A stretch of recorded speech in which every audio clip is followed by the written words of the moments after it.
Welcome to Headline to Heartline. Sarah Ferguson went too far. Just when it seems the public already knows the worst about her judgment and associations, something new emerges. In the latest batch of unsealed Jeffrey Epstein files, Sarah Ferguson, the former Duchess of York, is revealed to have sent him an email containing a crude sexual reference about her own daughter. The message dates back to 2010, during an email exchange in which Jeffrey Epstein was asking Ferguson about potential travel plans. In responding, Sarah Ferguson wrote that she was waiting for her daughter, Princess Eugenie, to return from what she described as a shagging weekend, a piece of British slang referring to sexual activity. What makes the email especially disturbing is not just its vulgarity, but its recipient. By 2010, Epstein was already a convicted sex offender, having pleaded guilty in 2008 to charges involving the solicitation of a minor. His crimes were public, widely reported, and well understood. This was not a case of ignorance or hindsight. The email does not suggest any criminal wrongdoing involving Eugenie. However, the casual, sexualized tone used by a mother when corresponding with a man known for predatory sexual behavior raises serious questions about judgment, boundaries, and the normalization of Epstein within elite social circles long after his conviction.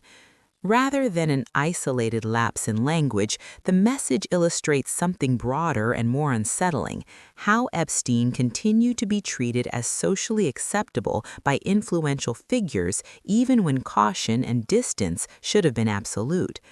Beyond the language itself, the newly released emails add further context to Ferguson's ongoing relationship with Epstein at a time when most public figures were distancing themselves from him. The correspondence shows a level of familiarity that extended well beyond a single exchange, including warmth, jokes, and personal disclosures that suggest Epstein was still treated as a trusted contact rather than a pariah. According to reporting, this email was part of a broader pattern in which Sarah Ferguson continued communicating with Jeffrey Epstein even after his 2008 conviction. Other messages from nearby periods include expressions of gratitude for his support and lighthearted remarks that further underscore how normalized he remained within her private circle. What makes this particular message stand out is the decision to reference her daughter at all. Princess Eugenie was 19 years old at the time. While legally an adult, she was still a teenager, and the sexualized framing of her personal life, shared with a man known for exploiting young women and girls, has struck many observers as a profound lapse in parental judgment. There is no indication in the released material that Eugenie was involved in any wrongdoing or that she had any knowledge of the email at the time it was written. Importantly, no public statement has been issued by Eugenie in response to the email's release, and no direct reaction has been attributed to her on the record in major outlets covering these emails. New context, money, dependency, and what this can look like in real life. One reason this email lands with such a sickening thud is that it does not exist in a vacuum. Long before these newly unsealed messages, there were credible reports that Epstein provided Ferguson financial help when she was in serious trouble. In 2011, British reporting said Epstein helped her avoid bankruptcy by paying a debt of £15,000, about $20,500 at today's mid-market rate, 1 GBP equals 1.37 USD. So yes, it's fair to ask the uncomfortable question out loud, because this is what the pattern starts to resemble when you zoom out. Is this the social price of being financially entangled with someone like Epstein? When money enters the relationship, the dynamic shifts. It can turn into deference. It can turn into desperate friendliness. It can turn into a tone that makes your stomach drop years later because it reads less like a normal exchange and more like someone trying to stay useful, stay close, stay on side.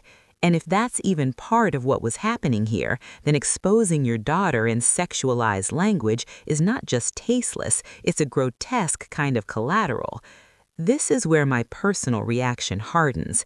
If you truly understand who Epstein is, the only appropriate posture is distance and disgust, not jokes, not intimacy, not service, not the kind of familiarity that makes it easier for a predator to feel normal in your orbit. The absence of a public reaction from Eugenie has not prevented renewed scrutiny of the broader environment in which Epstein continued to operate. The email reinforces a recurring theme emerging from the unsealed files. Even after his conviction, Epstein retained access, legitimacy, and intimacy within elite social networks that should have known better. In that sense, the significance of the message goes beyond shock value.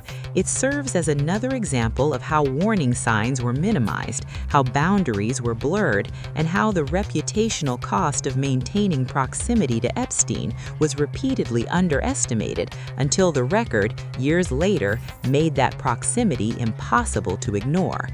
Thanks for staying with me. Please like and subscribe. And here's the reflection I want to leave you with. The most disturbing part of these emails is not that they are messy or embarrassing. It's what they reveal about human compromise, about how money, proximity to power, and social dependency can rot someone's instincts until they say things they should never say to people they should never indulge. Epstein did not stay powerful because he was misunderstood. He stayed powerful because too many people decided they could manage him, use him, laugh with him, or take from him without being contaminated. And every time someone chose comfort over clarity, it bought him one more day of legitimacy he never deserved.